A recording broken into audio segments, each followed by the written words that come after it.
हमारी कहानी शुरू होती है मुंबई के जुहू बीच से। समुद्र की लहरों के साथ मिलती हुई भीड़ में स्टॉलों की आवाजें गूंज रही है। कोई समोसे तल रहा है तो कोई चाट बेच रहा। अलग अलग ठेलों पर दुकानदार राहगीरों को लुभाने के लिए चिल्ला चिल्लाकर बुला रहे हैं।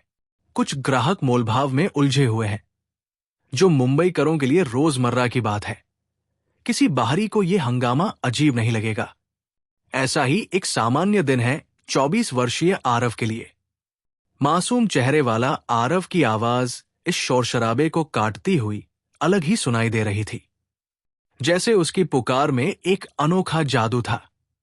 एक फूड ट्रक जिस पर लिखा है आर्यन की स्पाइसी पाव भाजी, उसके सामने खड़ा आरव जोर जोर से आवाजें लगा रहा है और लोगों को अपनी ओर खींच रहा है। मुंबई के जुहू बीच आए और आर्यन की स्पाइसी पाव भाजी न चखी तो क्या बीच आए और क्यों ही मुंबई घूमे। उसकी आवाज लोगों का ध्यान तो खींच रही है, लेकिन रोज की तरह ग्राहकों को इकट्ठा करके उन्हें चटकारे लेते हुए खाते देखने की उसकी तमन्ना आज भी अधर में लटकी हुई है। कुछ उसके ट्रक तक आकर कीमतें देखकर मुड़ जाते हैं, तो कुछ एक प्लेट लेकर पूरे परिवार का स्वाद चखा लेते हैं। खैर, निराश सा आरव आवाजें लगाते लगाते कब दोपहर से शाम हो गई, उसे पता ही नहीं चला। एक और दिन गुजर गया और आज भी गल्ले में मुट्ठी भर कमाई ही चमक रही है। पैसे गिनकर जेब में डालते हुए उसने अपने साथ काम करने वाले मनोज भाई को ट्रक बंद करके आगे बढ़ाने को कहा। आज घर में जन्मदिन है तो थोड़ा जल्दी पहुंचना है। मनोज भाई ने हामी भरी और जब तक वो बाकी सामान समेटने में लगे, आरव फोल्डिंग कुर्सियां उठाने लगा। अपनी धुन में मग्न वो कुर्सियां बटोर ही रहा है कि उसे कुछ एहसास हुआ। थोड़ा घबराकर डरते हुए जैसे ही उसने नजर उठाकर सामने देखा तो दूर खड़े 2 आदमी उसे दिखाई दिए, जो उसे ही घूर रहे हैं। सूट बूट में सजे वो दोनों एकटक उसे ताके जा रहे हैं। आरव ने नजर घुमाकर इधर उधर देखा और वापस उन दोनों की तरफ निहारा। उसके चेहरे से साफ था कि उसे समझ आ गया है आखिर क्या खेल चल रहा है। पहले तो वो थोड़ा हड़बड़ाया और फिर जल्दी जल्दी कुर्सियां ट्रक में फेंककर चाबी मनोज भाई की ओर उछाल दी और फुर्ती से वहां से निकल पड़ा। पहले तो तेज कदमों से चला, लेकिन जैसे ही उसने मुड़कर देखा तो उसके होश उड़ गए। वो दोनों उसका पीछा कर रहे हैं। उसकी सांसें फूलने लगी और अब उसकी रफ्तार और तेज हो गई। तेज हवा बहने लगी, लेकिन उस हवा की सहरन भी उसके गुस्से को ठंडा करने में नाकाम रही। हां, आरव के हाव भाव से साफ है कि वो गुस्से में है। चलते हुए एक गली में मुड़ा, फिर दूसरी और तीसरी। ऐसी न जाने कितनी गलियों में घुसते हुए वो उनसे दूर भागने की कोशिश कर रहा है, लेकिन वो अतीत के भूत मानो उसका पीछा छोड़ने को तैयार ही नहीं। चलते हुए उसने वापस पलटकर देखा, इस उम्मीद में कि शायद वो गायब हो चुके होंगे, लेकिन एक पत्थर उसके पैर में ऐसा फंसा कि वो लड़खड़ाया और मुंह के बल गिर पड़ा। बेतहाशा हालत में उसने उठने के लिए हाथ जमीन पर टिकाया और जैसे ही खड़ा हुआ कि सामने से तेज रोशनी ने उसकी आंखें चौंधिया दी। रोशनी से बचाते हुए हाथ हटाकर उसने सामने नजर दौड़ाई तो एक बड़ी सी मर्सिडीज कार खड़ी पाई और उसके पैर मानो जम गए।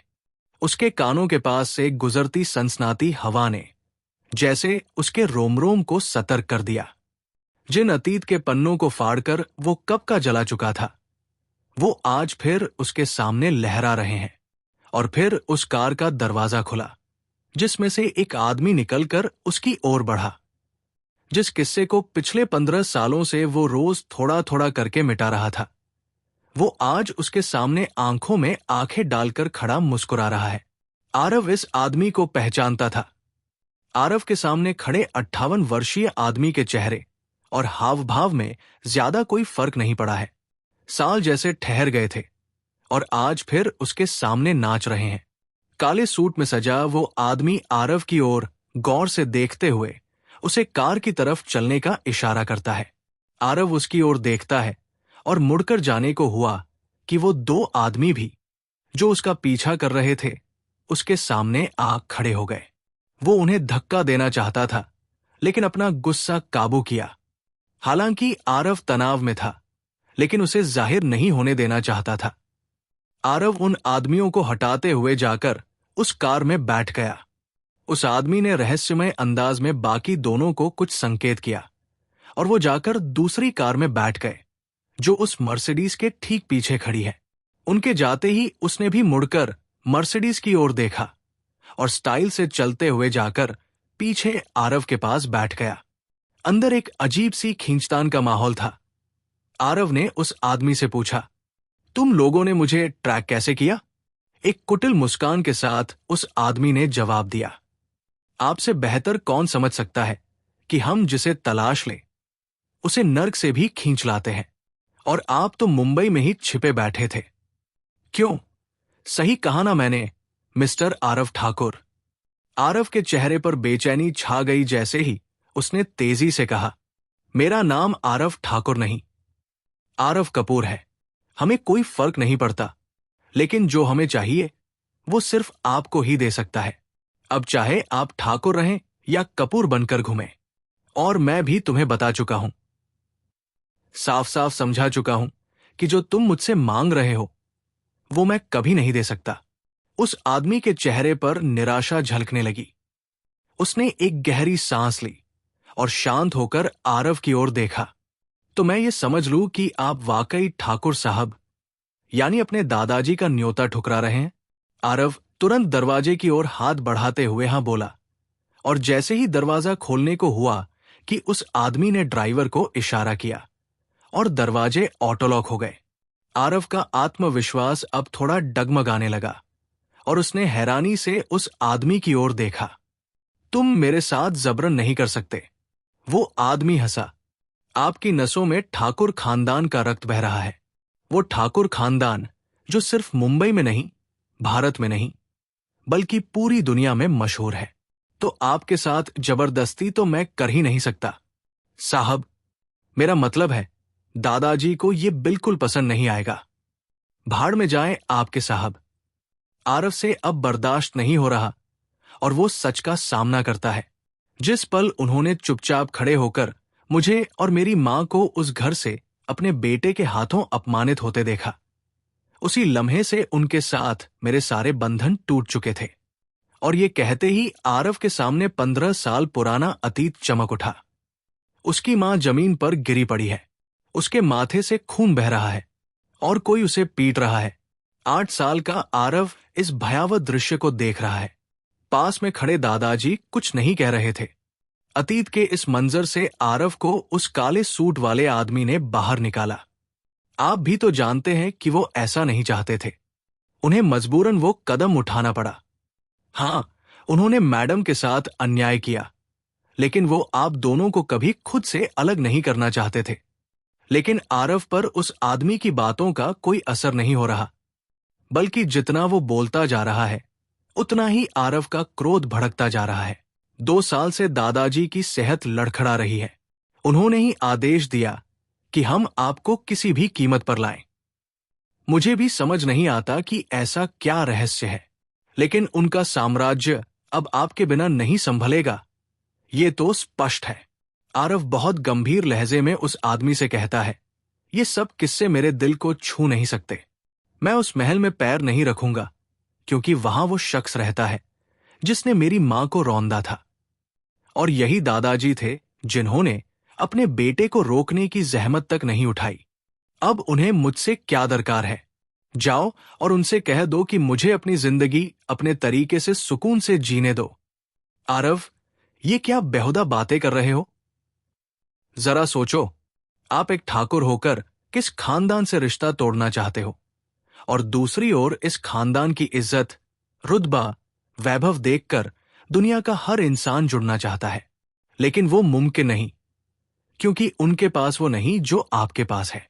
इस दौर और इस पीढ़ी में सिर्फ आप ही हैं जिनमें ठाकुरों का खून है। इसलिए एक बार फिर से विचार कर लो। आरव के गुस्से का सैलाब उमड़ पड़ता है और वो कार की खिड़की पर मुक्के बरसाने लगता है। वो आदमी समझ नहीं पाता कि आरव इतनी जिद क्यों कर रहा है। वो उसका हाथ थामता है। कांच को कुछ नहीं होगा, लेकिन आपका हाथ जरूर चोटिल हो जाएगा। दादाजी ने साफ साफ हिदायत दी है कि हम आपको उनके पास बिल्कुल सुरक्षित पहुंचाएं। आरव को तो मानो जैसे सांप सूंघ गया। वो उस आदमी की ओर मुड़ता है और अपना गुस्सा निगल कर कहता है, सुनो, मैं आखिरी दफा बोल रहा हूं।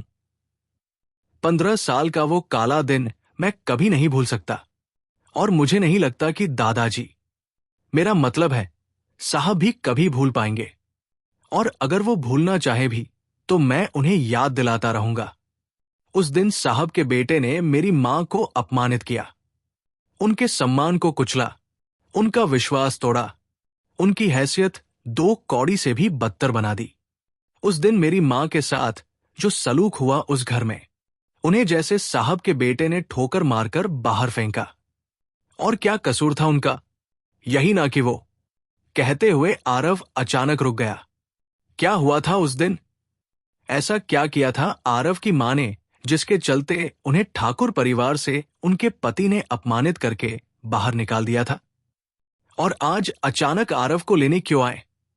आरव उस दिन के ख्यालों में डूबा ही था कि वो आदमी बोल पड़ा, तो क्या आपको उन फटेहाल कपूरों के यहां गरीबी और अपमान की जिंदगी गुजारना मंजूर है, लेकिन ठाकुर परिवार में वापसी नहीं?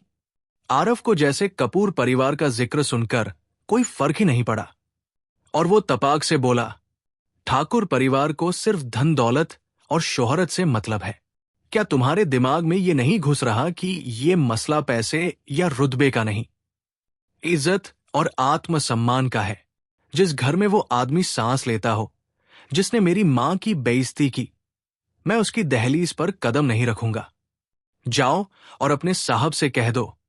कभी गुस्से से उसने दरवाजा पीटना शुरू कर दिया और बोला, दरवाजा खुलवाओ और मुझे जाने दो। ये कहते ही आरव मुड़ता है और कार के दरवाजे को जोरदार धक्का देता है, जिससे दरवाजा खुल जाता है और वो हड़बड़ाकर बाहर जमीन पर जा गिरता है। गाड़ी रफ्तार में थी।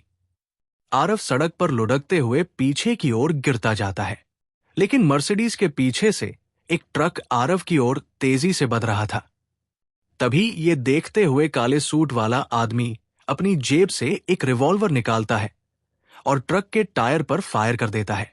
गोली के असर से ट्रक अपना संतुलन खोकर सड़क के किनारे पर चढ़ जाता है।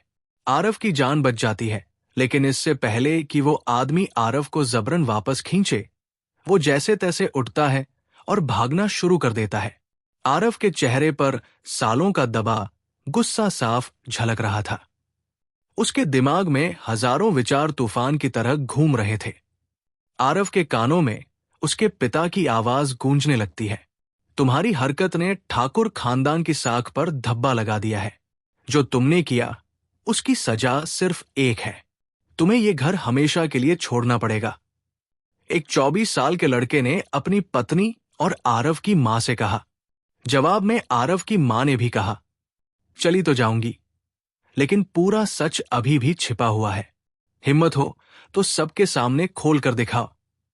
ये कहते ही उस लड़के ने उस औरत को जोरदार तमाचा जड़ दिया, जिससे वो नीचे गिर पड़ी और उसके माथे से खून बहने लगा। आरव अपने ख्यालों से बाहर आता है जब पास से गुजरती एक कार की तेज रोशनी उसके चेहरे पर पड़ती है। वो पीछे मुड़कर देखता है और सिहर जाता है कि वो कार अब उसका पीछा कर रही है। आरव ने वापस चलना शुरू किया और एक ही विचार उसके मन में बार बार कौंध रहा है कि चाहे कुछ भी हो जाए, जिस कीचड़ से उसे सालों पहले फेंक दिया गया था, उसी दलदल में वो कभी वापस नहीं लौट सकता। और लौटे भी क्यों? क्योंकि वो वजह जो ठाकुर परिवार को उसे वापस बुलाने पर मजबूर कर रही है, उसके मन में दूर दूर तक नहीं है। उसके दिमाग में तो कुछ और ही घूम रहा है, जो वो वापस जाकर कभी पूरा नहीं कर सकता। अचानक उसके चेहरे पर दर्द और लाचारी के भाव उभर आए, जैसे कि उसके पीछे वो कार नहीं बल्कि एक डरावनी और दिल कंपा देने वाली स्मृति थी, जिससे वो जितना दूर भाग सके भागना चाहता है। एक कड़वी मुस्कान उसके चेहरे को छूकर गुजर जाती है और वो नफरत से कहता है, ठाकुर परिवार। हां, मालूम तो था उसे कि ये लोग एक न एक दिन उसे खोज ही निकालेंगे, लेकिन इतनी जल्दी ये उसने ख्वाब में भी नहीं सोचा था। उसी कड़वे सपने से दूर जाते हुए वो इधर उधर ताकने लगता है कि कोई टैक्सी या कैब मिले और वो उसमें सवार होकर इनसे बहुत दूर निकल जाए। न जाने कितने ऑटो टैक्सी रोकने की कोशिश की, लेकिन इस वक्त ठाणे तक का सफर कहां इतनी आसानी से मिलता। हर प्रयास में नाकाम हो उसने अचानक मुड़कर देखा, और ये क्या, वो कार अब भी उसके पीछे है। आरव अचानक रुक जाता है और गुस्से में उस कार को घूरने लगता है। आरव के सब्र की दीवार अब ढहने को थी। जो करने से वो खुद को रोक रहा था, उसके लिए उसके हाथ कुलबुला रहे थे। वो खुद को समझा ही रहा था कि वो गाड़ी स्टार्ट हुई और तेजी से उसके सामने आ रुकी। आरव उनके सामने डटकर खड़ा रहा, लेकिन उन आदमियों ने जबरन पकड़कर उसे कार में घसीटा, दरवाजा बंद किया और तेज रफ्तार में कार वहां से रवाना हो गई। अब क्या करेगा आरव? कौन है ये लोग? क्या हुआ था 15 साल पहले जो आरव और उसकी मां को इतनी बेइज्जती सहनी पड़ी थी? क्या है आरव की असली हकीकत? जानने के लिए सुनते रहिए श्री राम ऑडियो FM। दोस्तों, कहानी अच्छी लगी हो तो लाइक करें, कमेंट में अपनी राय जरूर बताएं और चैनल को सब्सक्राइब कर बेल आइकन दबाना बिल्कुल मत भूलिएगा। कार तेजी से मुंबई की सड़कों से गुजर रही थी। ट्रैफिक और नियम मानो इस कार और इसमें सवार लोगों के लिए कभी बने ही न हो। आरव हैरत भरी नजरों से उस आदमी को ताकता रहा, कई दफा पूछने पर भी कि ये सारा तमाशा क्या है और क्या उसे सच में अगवा कर लिया गया है। उस आदमी की तरफ से कोई प्रतिक्रिया नहीं आई और आरव ने भी अपनी कोशिशें त्याग दी। अब वो बस इस यात्रा के समाप्त होने की प्रतीक्षा कर रहा है और इस भय से संघर्ष कर रहा है कि क्या उसे वाकई ठाकुर साहब के पास ले जाया जा रहा है। क्या आज वो घटित होगा जिससे वो पिछले 10 सालों से भागता चला आ रहा है? खैर, आरव अपनी विचारों की गहराई में गोते लगा ही रहा था कि अचानक कार के ब्रेक जोर से लगे और आरव आगे की ओर झुक गया। खुद को संभालते हुए उसने देखा कि कार एक निर्जन सड़क पर आकर ठहर गई है और तुरंत एक आदमी आगे से उतरकर आरव की साइड आया और कार का दरवाजा खोल दिया। चौंकते हुए उसने उस आदमी की ओर देखा और हजारों सवालों में से एक चुनने का मन बना ही रहा था कि इतने में वो आदमी बोल पड़ा, मैं पहले ही स्पष्ट कर चुका हूं, आपको अगवा करने या आपके साथ कोई गलत करने की कल्पना तक नहीं कर सकता। साहब को यह कतई बर्दाश्त नहीं होगा। इस वक्त आपको कोई कैब नहीं मिलेगी और फिर उन मेहता परिवार की पार्टी ही सही, आप साधारण टैक्सी से उतरते हुए जंचेंगे नहीं। लग्जरी कार से एंट्री मारना आपके शानदार व्यक्तित्व को शोभा देता है। आखिर आप ठाकुर खानदान की आखिरी किरण जो है। चिंता न करें, होटल यहां से बस कुछ ही दूरी पर है, कोई हमें साथ नहीं देखेगा। ये कहते हुए उसने एक कीमती सूट आरव की ओर बढ़ाया और अपनी बात पूरी की। इसे पहन लीजिए, जो आपने ओढ़ रखा है वो आपकी औकात के अनुरूप नहीं लगता। आरव ने उस सूट पर नजर डाली और फिर उसकी ओर देखा। धीरे से कार से उतरते हुए बोला, ये सब की जरूरत नहीं। अगर मेरे लिए कुछ करना ही है तो आज के बाद कभी मुझसे मिलने की कोशिश मत कीजिएगा और नहीं मुझे तंग करें, यही काफी होगा। उस आदमी ने कोई उत्तर नहीं दिया, लेकिन एक अंतिम बार अपनी बात आरव के सामने रखी। एक बार साहब के निमंत्रण पर गंभीरता से विचार कीजिएगा, मैं इसे आपका अंतिम फैसला नहीं मान रहा। आरव ने बिना कुछ कहे दरवाजा बंद किया और पीछे मुड़कर खड़ा हो गया। कार तेजी से वहां से रवाना हो गई और तब उसने अपनी जेब से सिगरेट निकाली, जलाई और सड़क की दूसरी दिशा में मुड़कर चल पड़ा। और चलते हुए अतीत के गहन रहस्य उसकी आंखों के सामने नाचने लगे। सिगरेट के हर कश के साथ वो पीड़ा और वो कभी न मिटने वाली भयावह हकीकत उसके भीतर घूम घूम कर धुएं के साथ बाहर निकल रही थी। एक व्यंग्यात्मक मुस्कान के साथ उसके मुंह से फिर निकला, ठाकुर खानदान। हां, और वो सोच के सागर में डुबकियां लगाने लगा। पूरी दुनिया में ठाकुर खानदान का रुतबा देखने लायक है। नाम, वैभव, शान और धन की कोई कमी नहीं उस परिवार में, जिसके मुखिया थे आर्यन ठाकुर, महाराष्ट्र के पुणे शहर का एक छोटा सा व्यापारी जिसने मुंबई आकर अपनी जड़ें जमाई और देखते देखते व्यापार की दुनिया पर राज करने लगा। और उनके घर जब उनका पहला पोता हुआ तो परंपरा को जीवित रखने के लिए उस पोते का नाम रखा गया आरव ठाकुर। कहा जा सकता है कि आरव उसी ऐश्वर्य और सम्मान का हकदार बन सकता था। जन्म से ही उसकी किस्मत में एक बड़ा शख्स बनकर रौब से जीने की आंधी बहनी चाहिए थी। लेकिन ऐसा कुछ घटित नहीं हुआ, क्योंकि मामला कुछ ऐसा था कि आर्यन ठाकुर के दूसरे बेटे विक्रम, जो आरव के पिता भी थे, उन्हें एक दूसरी महिला सोनिया की ओर आकर्षण हो गया। और आरव जब महज 14 वर्ष का था, तब विक्रम ने एक साथ कई गलत निर्णय ले डाले। अपने बड़े भाई रोहन और छोटे भाई करण से वो आर्यन ठाकुर की सत्ता की गद्दी के लिए तो संघर्ष कर ही रहे थे, लेकिन उसके साथ साथ उन्होंने आरव की मां रिया को तलाक भी दे दिया और शादी करके सोनिया को घर ले आए। रिया को उस तलाक से ज्यादा दुख इस बात का था कि पूरी जिंदगी उसने विक्रम का साथ निभाया, उसके साथ कदम मिलाकर खड़ी रही। यही नहीं, जब बीच में व्यापार को गहरा झटका लगा था, तब उन गरीबी और मुश्किल दिनों में भी उसने विक्रम का हाथ कभी नहीं छोड़ा था। और उसी विक्रम ने आज मुंबई के एक दूसरे अमीर घराने की लड़की सोनिया के कारण उससे रिश्ता तोड़ लिया था। यूं तो रिया एक साधारण परिवार की लड़की थी, लेकिन इरादों की मजबूत और जज्बे की पक्की थी। हार मानना और जीवन के उतार चढ़ाव से थककर उनके आगे झुक जाना जैसे उसने कभी सीखा नहीं था। और फिर आया वो दिन जब रिया ने विक्रम के खिलाफ आवाज उठाई। विक्रम एक दूसरी औरत के वशीभूत होकर अपना संयम तो खो ही चुका था। उस दिन उसने सारी मर्यादाएं लांघ दी जब उसने रिया पर हाथ उठाया। रिया की आवाज दबाने के लिए आर्यन ठाकुर ने भारी रकम देने का प्रस्ताव रखा था, लेकिन स्वाभिमानी रिया ने बिना कुछ लिए अकेले घर छोड़ने का निर्णय लिया। क्योंकि आरव अपनी मां से अलग नहीं होना चाहता था, इसलिए उसने भी ठाकुर परिवार की सारी बाधाओं को पार कर अपनी मां के साथ ठाकुर मिशन त्याग दिया था। बस तब से ही आरव और रिया ठाकुर परिवार की नजरों से दूर एक सामान्य जीवन बिता रहे थे। और क्योंकि आरव अपनी मां के नक्शेकदम पर चल रहा था, उसने अपना सरनेम भी ठाकुर से बदलकर अपनी मां का सरनेम कपूर अपने नाम के साथ जोड़ लिया। उस दिन और उस घटना को बीते पूरे 10 साल हो चुके हैं। 3 साल पहले कैंसर की वजह से रिया ने भी दम तोड़ दिया। आरव ने तो जैसे मान लिया था कि उसे उस दर्दनाक स्मृति का सामना फिर कभी नहीं करना पड़ेगा, लेकिन उसने नहीं सोचा था कि ठाकुर परिवार उसे इतनी जल्दी ढूंढ निकालेगा। पर क्यों? आखिर क्यों? ऐसा क्या चल रहा है उस परिवार में?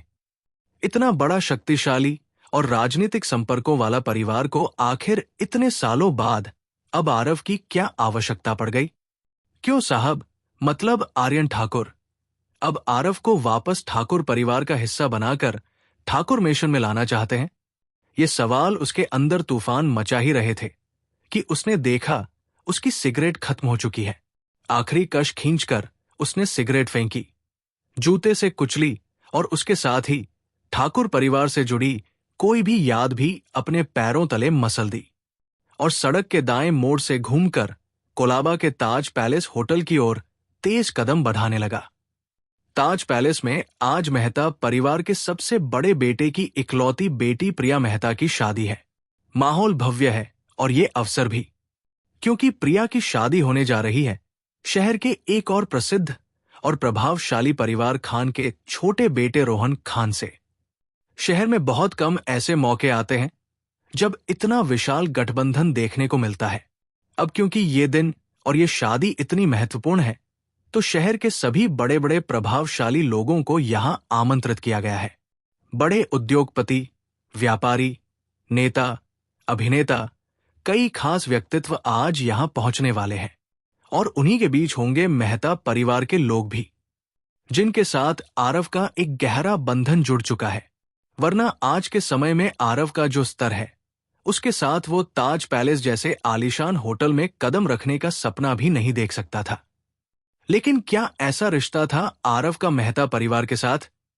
कौन है ये मेहता जिनके साथ आरव के होने पर ठाकुर परिवार को आपत्ति है। क्यों है आरव इन लोगों के साथ? इन सारी पहेलियों और गुत्थियों का जवाब बनकर खड़ी है नेहा होटल के बाहर। ख्यालों में खोए आरव को एहसास ही नहीं हुआ कि कब उसे चलते हुए 15 मिनट बीत गए और कब वो उस भव्य और विशाल होटल के सुनहरे दरवाजे के सामने आ पहुंचा, जहां एक खूबसूरत सी संगमरमर की तरह फुर्सत से गढ़ी हुई छरहरी काया वाली और हल्के हरे रंग का फैशनेबल गाउन पहने एक 22 वर्षीय लड़की खड़ी उसकी ओर उदासीन नजरों से देख रही है। आरव उसके पास जाकर पहुंचा और एक साधारण लहजे में उससे बोला, तुम लग रही हो जैसे कोई सपना जीवंत हो उठा हो। नेहा ने एक पल के लिए उसकी ओर देखा और फिर नजरें फेर ली। वो इधर उधर ताकने लगी कि और कौन कौन आ रहा है शादी में, और आरव नेहा की व्याकुलता को देख और समझने लगा। नेहा को देखकर उसे वो दिन याद आ गया जिस दिन उन दोनों की शादी हुई थी। ये आकर्षक लड़की है आरव कपूर की पत्नी नेहा मेहता। उस दिन भी नेहा उतनी ही चमक रही थी जितनी आज, बस वजह अलग है। करीब 2 साल पहले आरव की शादी नेहा से हुई थी और वो मेहता परिवार का हिस्सा बना, और इस शादी का पूरा श्रेय था मेहता ज्वेलर्स ग्रुप की नींव रखने वाले और नेहा के दादाजी हरीश मेहता को, जिनके कहने पर ही ये शादी संपन्न हुई थी। एक घटना की तरह याद रखी जाने वाली ये शादी जब हुई थी, तब मुंबई के सारे बड़े बड़े लोगों और शक्तिशाली परिवारों में हलचल मच गई थी। ये किस्सा एक बड़ी बहस का विषय बन चुका था और सब मिलकर हरीश मेहता का मजाक उड़ा रहे थे कि वो बुढ़ापे में सनक गए हैं, इसलिए तो बिना सोचे समझे अपनी पोती की शादी एक अनजान से करवा रहे हैं जिसके पास न तो धन है और न ही ताकत। सोचने वाली बात है कि एक वक्त पर नेहा की खूबसूरती के किस्से पूरी मुंबई में मशहूर थे। उसके दादा के धन के लालच में तो कोई भी उससे शादी कर लेता, लेकिन सिर्फ उसकी सुंदरता के ही कई दीवाने थे। मुंबई के बड़े अमीर और नामी घरानों से उसके लिए रिश्ते आ रहे थे, जो आपस में इस प्रतिस्पर्धा में थे कि कौन बनेगा ऐसी अप्सरा जैसी लड़की का स्वामी। लेकिन उसकी शादी उसके दादा की इच्छा पर एक साधारण और मामूली लड़के आरव से करवा दी गई। बाकी सबकी छोड़ भी दें तो खुद नेहा भी इस गठबंधन से प्रसन्न नहीं थी। शादी के सारे रस्मों में वो बस शारीरिक रूप से मौजूद थी, लेकिन उसका दिल और मन कभी इस रिश्ते को स्वीकार करने को तैयार नहीं हुआ। और शायद यही वजह है कि शादी के बाद भी आरव और नेहा में कभी पति पत्नी का रिश्ता या संबंध स्थापित ही नहीं हो पाया। 2 साल गुजर चुके हैं, लेकिन न तो नेहा ने ही उसके परिवार वाले कभी समझ पाए कि आखिर हरीश मेहता ने ये रिश्ता जोड़ा तो जोड़ा क्यों, जानते भी कैसे, क्योंकि ये रहस्य तो सिर्फ और सिर्फ 2 ही लोगों को पता था, एक हरीश मेहता खुद और दूसरा आरव। बस ये 2 ही राजदार थे इसके। एक गहन रहस्य था जो कारण बना था इस जोड़ी का। और 1 साल पहले जब हरीश मेहता का देहांत हुआ, उसके बाद अब सिर्फ और सिर्फ एक ही बचा है आरव, जो जानता है इस रिश्ते की असली सच्चाई। नेहा को हमेशा ये अफसोस था कि उसके दादा ने कभी नहीं बताया उसे। आखिर क्यों कर दिया था उन्होंने उसकी जिंदगी का इतना बड़ा फैसला उससे पूछे और उसकी मर्जी के बिना। हरीश मेहता के जाने के बाद नेहा तो इन सवालों से जूझ ही रही थी, लेकिन उसके परिवार में एक बड़ी उथल पुथल मच गई थी। मेहता ज्वेलर्स ग्रुप में बड़े बड़े परिवर्तन जन्म लेने लगे। सत्ता और अधिकारों की लड़ाई में एक आंधी आई और उसमें हरीश मेहता के दूसरे बेटे और नेहा के पिता संजय मेहता को नियंत्रण और ताकत की कुर्सी से उतरना पड़ा। कंपनी के शेयरों में से भी बाकी 2 भाइयों ने संजय को कुछ न देने का निर्णय लिया, और फिर धीरे धीरे मेहता कंपनी में और बाकी दोनों भाइयों के परिवारों की तुलना में संजय के परिवार का प्रभाव और पकड़ कम होती गई। इसका कारण आरव बिल्कुल नहीं था, लेकिन फिर भी नेहा के पिता संजय और उसकी मां रीता हमेशा उसे तिरस्कार की नजरों से देखते थे। आरव तो सिर्फ हरीश मेहता के जोड़े हुए रिश्ते निभा रहा था, लेकिन उसके सास ससुर हमेशा उसे निकम्मा समझते थे। न उसके परिवार का कोई पता ठिकाना नहीं, कोई जमा पूंजी। ऐसे में वो कैसे तुलना करता मेहता परिवार के बाकी दामादों से। वो सम्मान, वो रुतबा जिसकी अपेक्षा आरव ने कभी नहीं की थी, लेकिन जो उसे यहां मिलना चाहिए था, वो उसके हिस्से में मेहता परिवार में कभी नहीं आया। सिर्फ नेहा ही नहीं, बाकी परिवार के लोगों ने भी कभी उसे दामाद का दर्जा नहीं दिया और बस उसे कमतर समझा था। खैर, यहां होटल के बाहर खड़े आरव समझने की कोशिश ही कर रहा था कि नेहा की व्याकुलता का कारण क्या है, कि इतने में नेहा उसकी ओर मुड़ी और तीखे लहजे में बोली, आरव, कृपया अंदर रिसेप्शन के बाद डिनर के समय ज्यादा बोलना मत। आरव बिना कोई जवाब दिए आगे बढ़ने लगा जब नेहा ने उसे पुकारा। आरव रुका और नेहा उसके पास आकर खड़ी हो गई और गंभीर स्वर में बोली, अंदर साथ चलेंगे, लेकिन याद रखना, आज का दिन हमारे लिए बेहद खास है। हमारा पूरा भविष्य सिर्फ आज पर निर्भर है। अंदर मैं कुछ ऐसा करने जा रही हूं जिसकी किसी ने कल्पना भी नहीं की होगी। आरव ने हामी में सिर हिलाते हुए धीरे से कहा, मुझे मालूम है। और वो दोनों अंदर की ओर बढ़ने लगे। आरव जानता था कि नेहा आज क्या करने वाली है और क्यों। क्या चल रहा है नेहा के मन में? क्या रहस्य है वो जिसके कारण आरव और नेहा की शादी करवाई गई थी? 5 सितारा होटल ताज पैलेस आज किसी राजमहल से कम नहीं लग रहा था। ऐसी भव्य सजावट मुंबई के लोगों को शायद ही कभी देखने को मिले। चमचमाती झालरें और कांच की लाखों तारों की चमक दूर से ही मेहमानों को अपनी ओर खींच रही थी। मुख्य द्वार से लेकर होटल के प्रवेश द्वार तक बिछी रेशमी कश्मीरी कालीन, देश विदेश से लाई गई नायाब सजावटी वस्तुएं, जो हरीश मेहता की विरासत थी, उनके रईसी शौक को प्रदर्शित कर रही थी। वही गार्डन में एक छोटा सा तालाब और उसमें तैरती रंग बिरंगी मछलियां आंखों को सुकून दे रही थी। होटल के बाहर पार्किंग भी कोई साधारण नहीं थी। Rolls Royce, Lamborghini, Jaguar, Mercedes, Audi जैसी शानदार गाड़ियों की कतारें ऐसी थी जो लोग सपनों में ही देखते हैं। तभी इस नजारे को चीरती हुई एक युवक की आवाज गूंजती है, नेहा, मेरी प्यारी बहना, तुम ऑटो से आए हो? एक कॉल तो कर देती, मैं अपनी गाड़ी भेज देता। कम से कम आज तो मेहता खानदान की शान का ख्याल रख लेती। बोलते हुए वो युवक अपनी फरारी से उतरता है, दरवाजा बंद करता है और नेहा वह आरव की ओर बढ़ने लगता है। उसके लहजे और हाव भाव से साफ जाहिर है कि उसकी बातों में अपनी बहन नेहा के लिए चिंता नहीं, बल्कि ताना और व्यंग्य है। नेहा खून का घूंट पीकर चुप रह जाती है, जैसा कि वो मेहता परिवार के हर सदस्य के सामने करती आई है। तब से जब से उसके पिता संजय मेहता की हैसियत बाकी मेहता परिवार जैसी नहीं रही, और खासकर तब से जब से उसकी शादी आरव के साथ हुई। लेकिन गाड़ी से न आ पाने का कारण सिर्फ उसके पिता की गिरी हुई हैसियत थी, जिसके चलते वो नेहा के लिए निजी कार का इंतजाम नहीं कर सके थे। इसमें भी आरव का कोई दोष नहीं था, लेकिन हमेशा की तरह मेहता परिवार की नजरें नेहा पर होती, पर निशाना बेचारा आरव होता। नेहा, नेहा, इतनी नादान क्यों हो तुम? कितनी बार तुम्हें मौका दिया? खान अंकल के 3 बेटे हैं। छोटे वाले से बात पक्की करने को तैयार था मैं, तुम्हारी जिंदगी बन जाती। लेकिन तुम्हें तो ये फटेहाल जिंदगी पसंद आ गई शायद। भाई जैसे जैसे ताने मारता जाता, उसकी आवाज में और भी नफरत और जहर घुलता जाता। धन और रुतबे के नशे में चूर वो जैसे भूल ही गया था कि जिसके लिए वो ऐसी कटु और अपमानजनक बातें बोल रहा है, वो यहीं उसके सामने खड़ा है। अब भी वक्त है। हमारे लेवल की कई फैमिली है जिनमें एक से एक लड़के हैं तुम्हारे काबिल। तुम आज ही इस निकम्मे से पीछा छुड़ा लो, मैं अभी किसी से बात कर लूं। नेहा के बगल में आरव इस तरह खड़ा है जैसे उसे पता है कि उसका यहां कोई वजूद नहीं। लेकिन नेहा से अब ये अपमान बर्दाश्त नहीं हो रहा।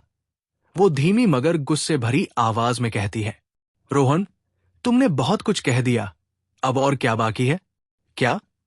एक तो बड़ा भाई होने के नाते मैं तुम्हारा भला सोच रहा हूं, और तुम? पसंद है तुम्हें ये आदमी? ये 2 कौड़ी की गरीबी और जिल्लत भरी जिंदगी? तो जियो, भाड़ में जाओ। गुस्से में तमतमाता हुआ रोहन अब आरव की ओर देखता है और अचानक एक व्यंग्यात्मक मुस्कान के साथ एक और तंज कसता है। तू, आत्मसम्मान तो तुझमें कभी था ही नहीं, लेकिन इतनी हिम्मत कहां से आ गई कि मेहता खानदान की बेटी मेरी छोटी बहन की शादी में चला आया? कुछ पल रुककर आरव को जैसे भांपते हुए वो अचानक कहता है, ओ, रुक, 1 मिनट। मेहता परिवार का पाला हुआ अनाथ दामाद उनकी बेटी की शाही शादी में आने की हिम्मत किसी वजह से ही कर सकता है। कहीं वो वजह? रोहन आरव की आंखों में आंखें डालकर बात अधूरी छोड़ देता है, लेकिन आरव समझ जाता है कि उसका इशारा किस ओर है। आरव की आंखों में अब गुस्सा तैर रहा है, लेकिन इससे पहले कि वो कुछ कहने को मुंह खोले, नेहा अपने गुस्से को काबू में करते हुए फुसफुसाकर कहती है, खामोश रहो प्लीज, कुछ मत बोलो। इसकी बकवास से कहीं ज्यादा जरूरी है आज यहां आने का मकसद। आरव चुपचाप इधर उधर देखकर अपना गुस्सा निगल जाता है। रोहन दोनों की ओर देखते हुए एक और तंज छोड़ता है, आ तो गए हो, डिनर तक टिक जाओ तो बड़ी बात होगी। कहते हुए वो पलटकर होटल के अंदर जाने लगता है। जाते जाते उसके चेहरे पर एक कुटिल मुस्कान है जो नेहा और आरव नहीं देख पाते। यहां नेहा शर्मिंदगी भरे लहजे में आरव से कहती है, मुझे माफ कर देना। आरव उसकी आंखों में इस तरह देखता है जैसे उसे पता है कि नेहा अपने परिवार के रवैये को लेकर शर्मसार है। आरव जानता हूं के भाव में सिर हिलाता है। कुछ सेकंड की खामोशी के बाद वो अपनी ट्राउजर की दोनों जेबों में हाथ डालता है और एक दोस्त की तरह बोलता है, वैसे रोहन ने जो कहा, प्लीज आरव। नेहा का लहजा एकदम सख्त हो जाता है। आरव फिर कहने की कोशिश करता है, लेकिन तुम यहां। नेहा एक बार फिर उसकी बात काटते हुए गुस्से से कहती है, आरव, भले ही तुम जानते हो कि मैं यहां क्या करने आई हूं, इस बारे में बात मत करो, क्योंकि तुम्हारा उससे कोई लेना देना नहीं। तुम्हारा उससे कोई लेना देना नहीं। नेहा के ये शब्द आरव के दिल पर तेज हवा के झोंके की तरह लगते हैं। वो जानता है कि नेहा ने दादाजी के दबाव में उससे शादी तो कर ली, लेकिन उसे पति का दर्जा नहीं दे पाई। दोनों एक घर, एक कमरे में बिना नाम के रिश्ते में रहते तो हैं, लेकिन वो उसे दोस्त का हक भी नहीं दे पाई, क्योंकि दोस्ती का हक देना मतलब खुद पर भी कुछ हक देना, जो स्वाभिमानी और आत्मनिर्भर नेहा को मंजूर नहीं। वो तो अपने पिता के हक के लिए लड़ रही है। उन्हें उनकी खोई इज्जत और खुशियां लौटाना उसका एकमात्र लक्ष्य बन चुका है और अपनी चुनी राह पर वो अकेले ही चलना चाहती है। आरव उसकी मजबूरी और हालात से वाकिफ है, इसलिए अपने दिल की चोट दबाकर वो नेहा की इस बात को नजरअंदाज करने की कोशिश करता है। अचानक आंखें बड़ी करके उसकी ओर देखते हुए अपने हाथ जेब से निकालकर हवा में इस तरह उठाता है जैसे नेहा के सामने हथियार डाल दिए हों, और मजाकिया लहजे में बोल पड़ता है, माफ कर दे लेडी बाजीराव, अब अंदर चले। नेहा थोड़ी झेम जाती है। एक लंबी सांस के साथ अपने गुस्से और उलझनों को बाहर छोड़कर धीरे से हाँ में सिर हिलाती है और होटल के प्रवेश द्वार की ओर कदम बढ़ाती है। आरव उसके पीछे चलने लगता है। उसकी मुस्कान अचानक फिर गायब हो जाती है और वो खो जाता है अपनी जिंदगी के 2 साल पहले के उस पल में, जब हरीश मेहता अपनी लाडली पोती नेहा का हाथ उसके हाथों में देने का प्रस्ताव लेकर खुद आरव के पास आए थे। दुनिया वाले और उनके परिवार वाले जो आज तक हरीश मेहता के इस फैसले पर हैरान हैं और उनके जाने के बाद भी इस फैसले का मजाक उड़ाते हैं और आरव को अनाथ, गरीब, नकारा और न जाने क्या क्या कहकर जलील करते हैं। ये नहीं जानते कि हरीश मेहता की नजर पैनी थी और उनका फैसला एकदम सटीक था। उन्होंने नेहा की शादी जिससे करवाई वो पूरी तरह उसके काबिल है, क्योंकि वो ये रहस्य जानते थे कि आरव कोई साधारण लड़का नहीं, आरव ठाकुर है। दुनिया के मशहूर उद्योगपति आर्यन ठाकुर का पोता, ठाकुर खानदान और उनके व्यापार का वारिस। दुनिया से अपनी पहचान छिपाते आरव का ये रहस्य आज रहस्य न होता अगर हरीश मेहता बिना किसी को बताए अचानक गुजर न गए होते। लेकिन आरव के लिए ये ठीक भी हुआ, क्योंकि वो तो बस सही वक्त का इंतजार कर रहा है। तभी तेज रोशनी से आरव की आंखें चौंधिया जाती है। वो सामने देखता है तो उसे एहसास होता है कि वो और नेहा होटल के अंदर आ चुके हैं। हॉल की ऊंची छतों से लटकते कांच के विशाल झूमर, जमीन पर बिछी मखमली कालीन, जगह जगह रखे भव्य पानी के फव्वारे, आयातित फूलों से सजे छोटे छोटे बगीचे जैसे अंदर ही बनाए गए थे। खाने पीने की ऐसी चीजें, सजावट की ऐसी वस्तुएं जो आम लोग शायद फिल्मों में ही देखते हों। इन सब पर चार चांद लगा रहे थे पार्टी में मौजूद देश विदेश से आए वीआईपी मेहमान। नामी गिरामी लोग, बड़े उद्योगपति, राजनेता, फिल्म स्टार्स आदि एक साथ मेहता जैसे लोगों की महफिलों में ही देखने को मिल सकते हैं। सारा मेहता परिवार पहले से ही यहां मौजूद है, जो मेहमानों का स्वागत करने में मशगूल है। लेकिन अंदर आते ही नेहा की नजरें प्रिया को ढूंढ रही है। आरव उसकी नजरों का पीछा करते हुए चारों ओर देख ही रहा है कि उसकी नजर प्रिया पर पड़ती है। वो रही, वो धीरे से कहता है, जो सिर्फ नेहा सुन पाती है। वो उसकी ओर देखती है, फिर चारों तरफ ताकती है कि किसी ने आरव को उसके कान में फुसफुसाते देखा तो नहीं। किसी ने नहीं देखा। वो राहत की सांस लेती है और तेज कदमों से प्रिया की ओर बढ़ जाती है। एक शानदार सोफे पर बैठी प्रिया अपनी सहेलियों के बीच घिरी है। सुनहरे शादी के जोड़े, हीरे पन्ने के गहनों से लदी प्रिया आज बेहद खूबसूरत लग रही है, बिल्कुल किसी रानी जैसी, जिसे अपनी रानी होने का पूरा अभिमान है। अपनी सहेलियों से बातें करते हुए वो खिलखिलाकर हंस भी रही है, लेकिन उसकी हंसी में भी मेहता परिवार की बेटी होने का दम साफ झलकता है। उसे खुश देखकर नेहा के चेहरे पर एक मुस्कान तैर जाती है।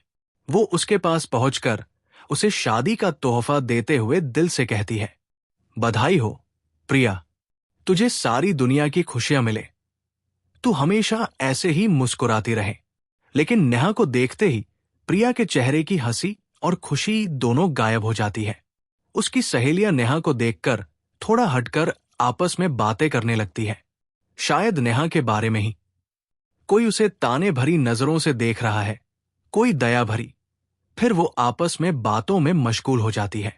यहां प्रिया दूसरी ओर देखकर बिना किसी भाव के बगल की गिफ्ट से भरी टेबल की ओर इशारा करके नेहा से कहती है, शुक्रिया, गिफ्ट वहां रख दे। नेहा बुरा नहीं मानती। टेबल के पास खड़े नौकर को गिफ्ट सौंपकर प्रिया से प्यार भरे लहजे में कहती है, तुझे स्टेज तक मैं लेकर चलूं? प्रिया के भावहीन चेहरे पर अचानक गुस्से और घमंड की सिलवटें पड़ जाती है। किस खुशी में? वो चित कर लेकिन धीमी आवाज में पूछती है। नेहा को उसकी ये बात चुभ जाती है। खुद को संभालते हुए वो कहती है, मैं तेरी बहन हूं, तेरी नेहा दी। अब प्रिया से रहा नहीं जाता। वो उसकी ओर देखती है। तमाशा न हो इसलिए धीमी आवाज में लेकिन नफरत भरे लहजे में कहती है, बस ये ड्रामा बंद करो। तुम यहां क्यों आई हो? मैं अच्छे से जानती हूं। नेहा सन्न रह जाती है। संजय चाचू के लिए मदद मांगने आई हो ना? उनकी फैक्ट्री बचाने के लिए, जो जल्द ही बंद होने वाली है। फंडिंग रोक दी गई है, मजदूरों को तनख्वाह देने तक की हैसियत नहीं बची उनकी, तो फैक्ट्री बंद ही होगी ना। उसमें ना मैं कुछ कर सकती हूं, न मेरे पापा और न मेरा मंगेतर रोहन, इसलिए सोचना भी मत। इतना कुछ सुनाकर प्रिया ने नेहा के चेहरे पर मानो बिना हाथ लगाए कई तमाचे जड़ दिए। इन तमाचों की गूंज इतनी तेज है कि नेहा को एक पल के लिए सब दिखना और सुनाई देना बंद हो जाता है। प्रिया इतना बोलकर वहां से आगे बढ़ जाती है, लेकिन नेहा आंखों में आंसू लिए वही खड़ी रहती है। सोच रही है कि भले ही आज शादी में आने की उसकी वजह यही थी, जो प्रिया को पता थी, लेकिन क्या उसे ये बात इस तरह कहनी चाहिए थी? मदद नहीं करनी थी तो साफ मना कर देती। लेकिन जिस तरह का व्यवहार उसके साथ होने लगा है, क्या वो इसकी हकदार है? दादा की लाडली पोती, चाचा चाची की दुलारी, कजिन्स की फेवरेट नेहा आज सबकी आंखों का कांटा बन गई। कोई उससे सीधे मुंह बात तक नहीं करना चाहता, सिर्फ इसलिए कि उसने आरव से शादी की हामी भर दी थी, वो भी दादाजी के कहने पर। आरव को तो सब नेहा के परिवार की गिरती हालत का जिम्मेदार मानते ही है, लेकिन नेहा, उसका क्या कसूर है जो उसे ये नफरत मिल रही है? मुट्ठियां भींचकर अपने जज्बातों और आंसुओं पर काबू पाते हुए नेहा धीमे कदमों से प्रिया के पीछे चल देती है। दूर खड़ा आरव ये सब देख रहा है, लेकिन जैसे आज तक वो अपनी जिल्लत का दर्द सहता आया है, नेहा के अपमान के दर्द को भी उसे वैसे ही पी जाना होगा। वो कुछ नहीं करता, इसलिए नहीं कि वो कुछ कर नहीं सकता, बल्कि इसलिए क्योंकि कुछ करने के लिए वो सही वक्त का इंतजार कर रहा है, हर एक दिन, हर एक पल। और उसे यकीन है कि वो दिन जरूर आएगा। क्या है वो सही वक्त? कब आने वाला है वो आरव की जिंदगी में? और उस वक्त क्या करने वाला है आरव? क्या नेहा को अपने पिता के लिए मदद मिलेगी और उसका आज यहां आने का मकसद पूरा होगा? ख्यालों में डूबे आरव को अचानक औरतों की हंसी की आवाज सुनाई देती है। उसकी नजर उठती है तो वो देखता है कि उसके चारों ओर मेहता परिवार की महिलाएं अपनी सहेलियों और मेहमानों में आई अन्य औरतों के साथ छोटे छोटे समूहों में खड़ी बातचीत और हंसी मजाक में मशगूल है। यह एहसास होते ही कि वो इतनी देर से औरतों के बीच खोया हुआ खड़ा था, आरव थोड़ा असहज हो जाता है और वहां से हटकर कहीं और खड़े होने की जगह तलाशने लगता है। तभी उसकी नजर बार काउंटर पर पड़ती है, जहां एक लंबी टेबल के पास मेहता परिवार के सारे दामाद जमा है। आरव अब भी असहज है, लेकिन इस बार उसकी असहजता का कारण कुछ और है। महंगे ब्रांडेड सूट बूट में सजे, हाथों में आयातित वाइन और शैंपेन के गिलास लिए चीयर्स करते ये दामाद ऊंचे घरानों के हैं, बड़े बिजनेस और कंपनियों के मालिक, समाज में नाम और रुतबा रखने वाले। इनके सामने आरव का कोई वजूद नहीं। उसके कपड़ों से ज्यादा चमक तो उनके जूतों में थी। इस अंतर को और अपनी सोच को झटकते हुए आरव उस टेबल की ओर बढ़ता है और दामादों के बीच रखी एक खाली कुर्सी पर बैठ जाता है। सभी दामाद आपस में हंसी मजाक और बातचीत में व्यस्त हैं। एक दूसरे से बिजनेस कार्ड्स का आदान प्रदान कर रहे हैं, टोस्ट उठा रहे हैं। किसी ने आरव से मिलने की या उसकी ओर देखने की भी जहमत नहीं उठाई, जैसे वो वहां मौजूद ही न हो। तभी गिलासों की खनक के साथ एक घोषणा करती आवाज गूंजती है।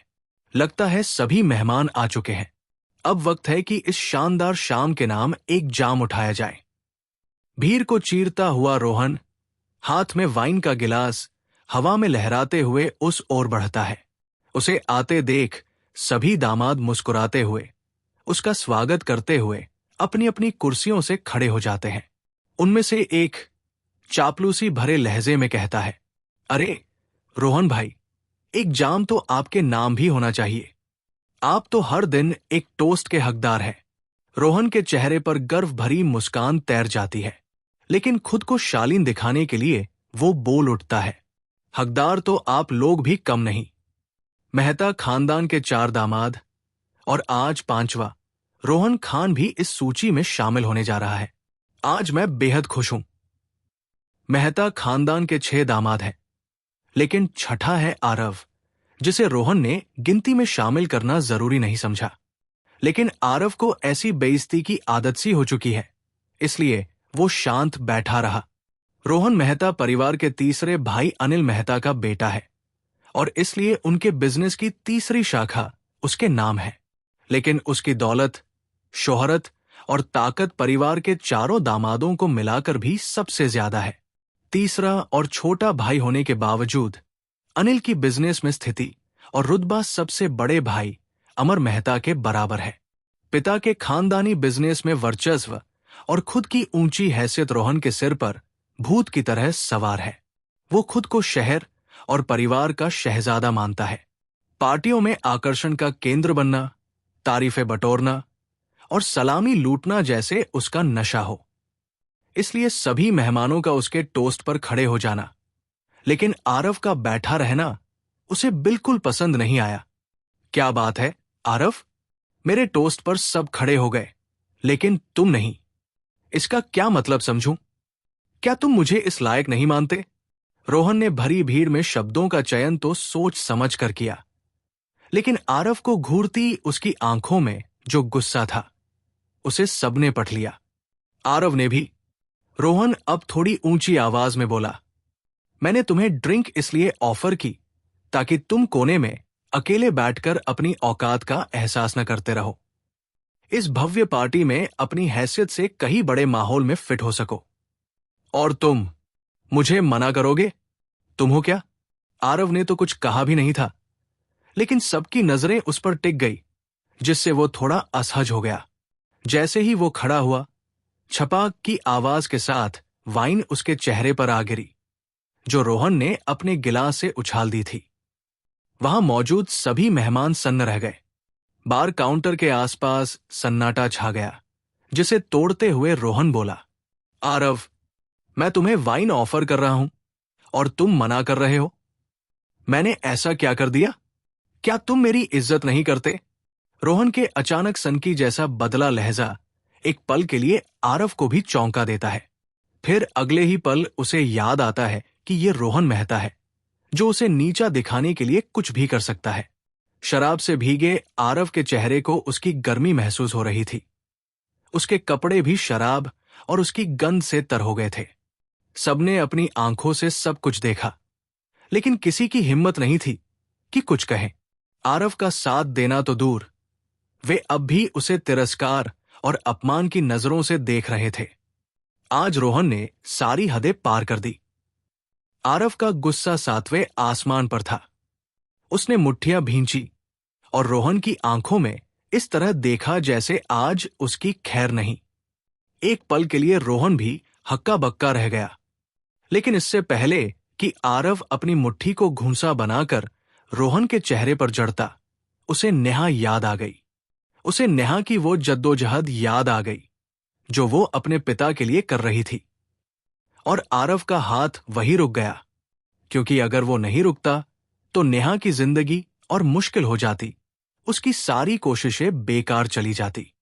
किसी तरह एक बार फिर खून का घूंट पीकर आरव ने खुद पर काबू किया और दोनों हाथों से अपना चेहरा साफ करते हुए शांत लहजे में रोहन से कहा, इज्जत चाहिए? ठीक है, मैं कोशिश करूंगा। रोहन उसे हैरानी से देखने लगा। उसे यकीन नहीं हो रहा था कि इतनी बड़ी बेइज्जती भी आरव सह गया, वो भी बिना कोई तमाशा किए। उसने मन में सोचा, इतने में नहीं टूटेगा, 2 कौड़ी का। तुझे तो मैं तोड़कर ही दिखाऊंगा। ये सोचकर उसके चेहरे पर एक कुटिल मुस्कान आ गई, जो आरव नहीं देख सका, क्योंकि वो अपने रुमाल से जूतों पर लगी वाइन साफ करने के लिए झुका हुआ था। रोहन उसके करीब जाकर खड़ा हो गया। जैसे ही आरव जूते साफ करके खड़ा हुआ, उसका सिर हल्का सा रोहन से टकराया और रोहन लड़खड़ाता हुआ पास की एक टेबल से इस तरह टकराया जैसे आरव ने उसे धक्का दे दिया हो। टेबल से टकराकर जमीन पर गिरते वक्त रोहन ने जानबूझकर टेबल क्लॉथ को खींच लिया। जैसे ही वो गिरा, टेबल क्लॉथ खिंच गया और उसके साथ टेबल पर रखी सारी शराब की बोतलें, मेहमानों के लाए कीमती तोहफे और कई नायाब चीजें जमीन पर आ गिरी। कांच के टूटने और बिखरने की आवाजें पूरे होटल में गूंज उठीं। इस तेज आवाज ने होटल के कोने कोने में मौजूद हर शख्स का ध्यान खींच लिया और सभी हैरान होकर उस ओर जमा होने लगे। सबसे पहले भागती हुई प्रिया आई, जिसके पीछे नेहा थी। भीड़ के बीचों बीच शराब में भीगा आरव खड़ा था और उसके सामने गुस्से में तमतमाया हुआ रोहन। इन दोनों के पीछे प्रिया का मंगेतर रोहन खान आया। आरव, रोहन और उनके आसपास का मंजर देखकर रोहन खान का चेहरा लटक गया। इससे पहले कि वो या कोई और कुछ बोलता, रोहन ने लड़खड़ाते हुए खुद को संभाला और आरव की ओर उंगली उठाकर चिल्लाया। इस 2 कौड़ी के आरव ने मुझ पर हाथ उठाया, मुझे धक्का दिया। देखी इसकी हिम्मत, आपकी शादी की पार्टी बर्बाद कर दी। रोहन जीजू, मुझे तो लगता है इसके सिर पर बगावत सवार हो रही है। आरव की ओर देखते हुए वो फनफनाकर बोला, क्यों, हमसे बगावत करेगा तू? मेहता खानदान से? अपनी औकात भूल गया? नेहा को तो जैसे काटो तो खून नहीं। रोहन खान आरव की ओर बढ़ता है, अपने गुस्से को काबू में करते हुए पूछता है, आरव, ये सब क्या है? सबकी नजरें आरव पर टिकी है, जो उसे असहज कर रही है। फिर भी वो हिम्मत बटोरते हुए पूरी सच्चाई और ईमानदारी से अपनी सफाई में कहता है, मैंने कुछ नहीं किया। रोहन खुद गिरा था, मैंने तो उसे उंगली तक नहीं छुआ। तो रोहन ऐसा क्यों कह रहा है कि तुमने उसे मारा? क्या वो झूठ बोल रहा है? रोहन खान ने आरव के मुंह से सच सुनने की उम्मीद में गंभीरता से पूछा।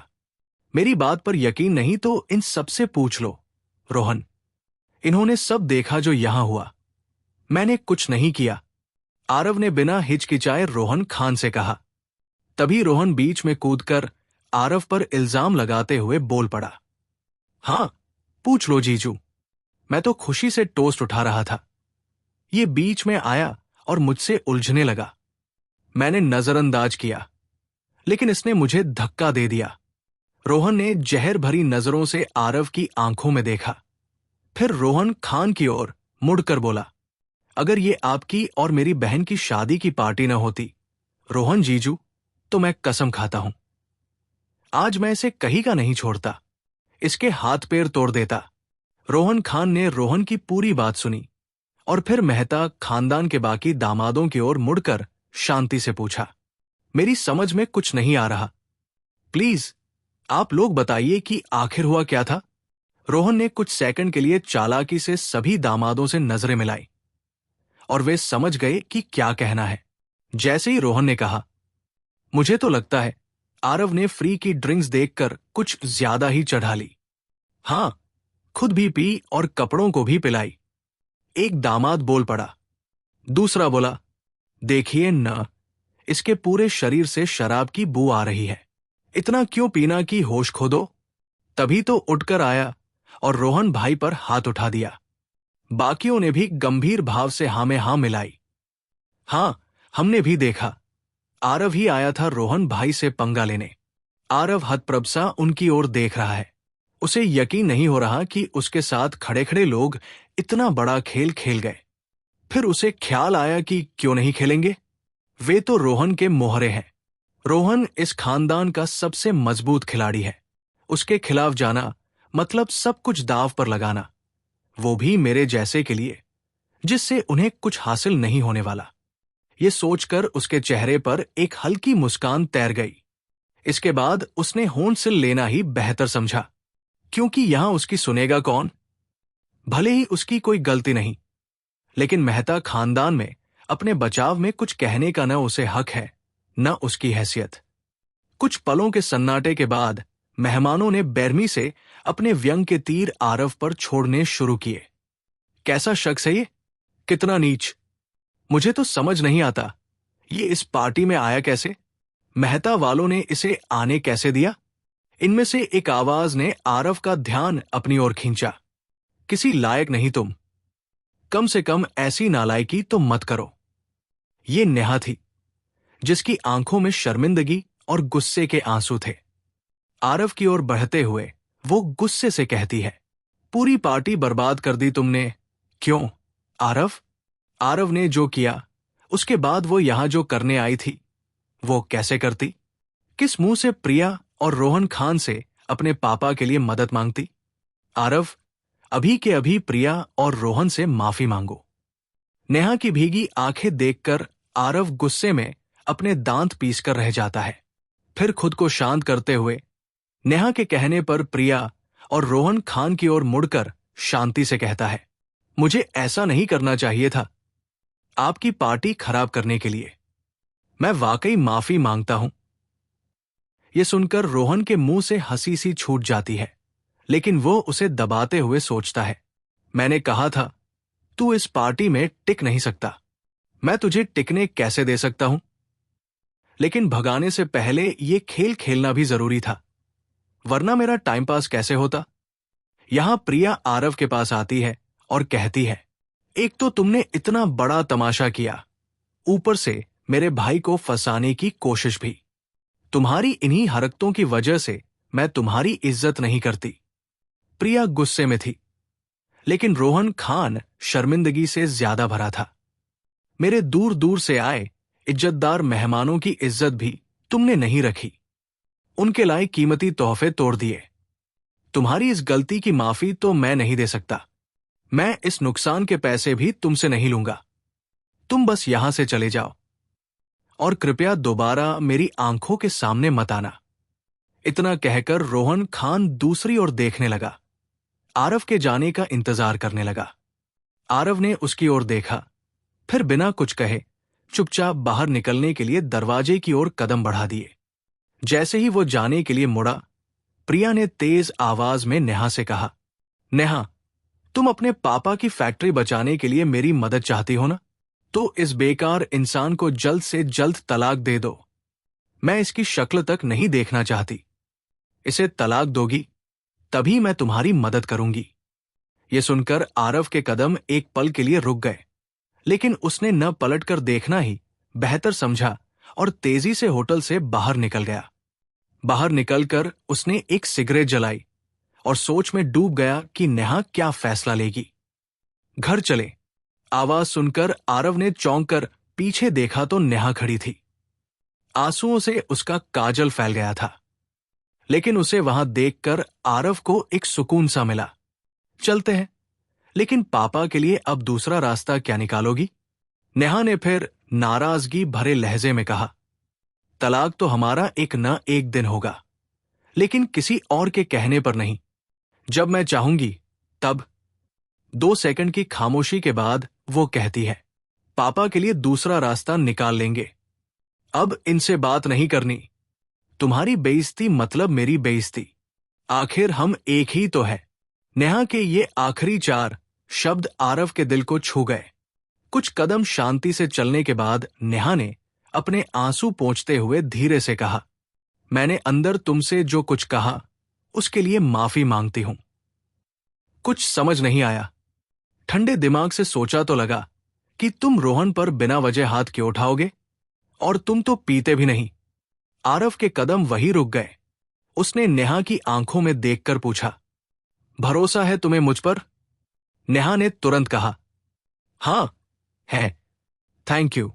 इतना कहकर आरव ने मन में ठान लिया कि वो नेहा के इस भरोसे को कभी टूटने नहीं देगा, और दोनों फिर कदम से कदम मिलाकर चुपचाप बाहर की ओर चलने लगे।